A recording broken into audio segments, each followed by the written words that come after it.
It'll be a huge summer, isn't it, for Manchester United? We know there's a lot of attention and pressure under Ruben Amorim as he looks to reshape this Manchester United squad under his DNA. And this man is without question going to be a big part of it. But Manchester United have got to get to the price that Brentford want. We know that their first offer has been rejected. That was £45 million plus 10 million in add-ons. Our information is that Brentford are looking for £60 million upward. This is a man that almost guaranteed goals for Brentford. He's their top Premier League goal scorer, which is some achievement in itself, more than Ivan Toney, because everyone thinks about Brentford and goals and they think of Ivan Toney.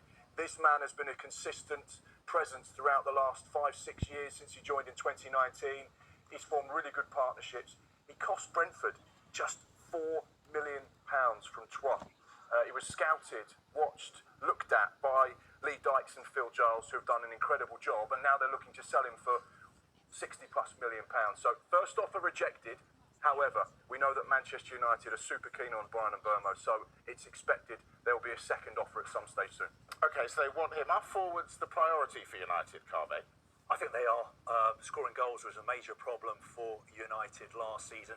They're moving quickly to address that glaring weakness. We've already seen them complete a deal for Matheus Cunha.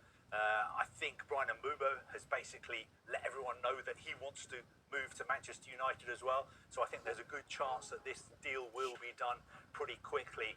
Also, there's a possibility that United may sign another forward as well. There have been lots of reports today that they may go in for Victor Gyökeres at Sporting.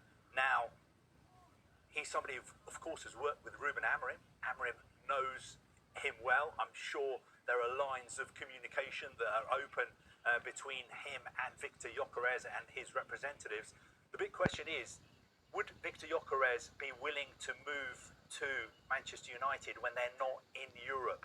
He's going to have options of playing for Champions League clubs. He could even stay at Sporting and play in the Champions League as well. But I still think United have got a big pull. And what we're seeing this summer from Manchester United is they are not just going to take, what's happened to them lying down. They're coming out fighting. I think they will spend big in the transfer window this summer. Of course, they will have to balance their books because of PSR. But I think we're going to see some real statements of intent from Manchester United because they want to get back and challenge quickly. Yeah, balance books. Hold on. It wasn't that long ago we were being told, without Ratcliffe's money, we're going to go bust before Christmas. How can they afford this, Mark?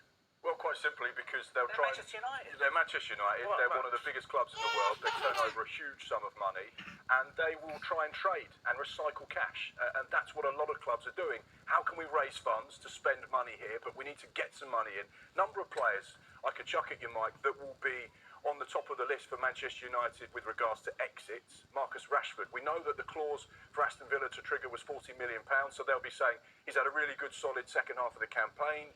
Played Champions League football. We know that there are suitors there. Wages may be a problem. But that's complex, isn't it? It is complex Easy to get him out.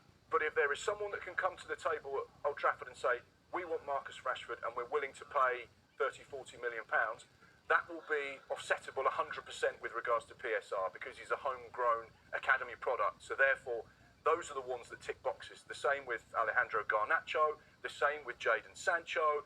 We know that there are players there potentially that could raise upwards of £100 million. Okay. Obviously, United need someone to knock on the door and say, we want to buy these players, and right now that's where the problem lies. I'm guessing Anthony is another one who could head out, and there's news that he might go back to a former manager. Yeah, again, we're talking windows about the domino effect, and this is very much something that could be triggered by Florian Wirtz leaving by Leverkusen, going to Liverpool, and we understand that the replacement for Wirtz at Leverkusen would be this man, Anthony. He cost Manchester United in 2022 £86 million. Huge investment. Safe to say it hasn't quite worked out yet at Old Trafford. But could he potentially link up with someone he knows very well? Erik ten Hag, the new Bayer Leverkusen boss. He's already signed him once for Ajax, signed him twice at Manchester United. Could he sign him a third time at Bayer Leverkusen? Now, this is one to keep an eye on because we know that potentially there could be some big investment there that Manchester United could recoup back. But the important thing to point out with regards to these kind of finances, and that's your initial question, is that it's not always cut and dry. Manchester United paid £86 million for him, but there will be wages, bonuses, agency fees on top of that, and ultimately the profit they'll make, or the profit they'll have to play with regards to signing new players, is what's called the book price. Now his book price will be not 86 because he's been there for some time, but it might not be as low as people think. So they may sell him for 50 million, just for argument's sake. Doesn't mean that they've got 50 million to spend. It depends on what his book price is. So yeah, one to keep an eye on.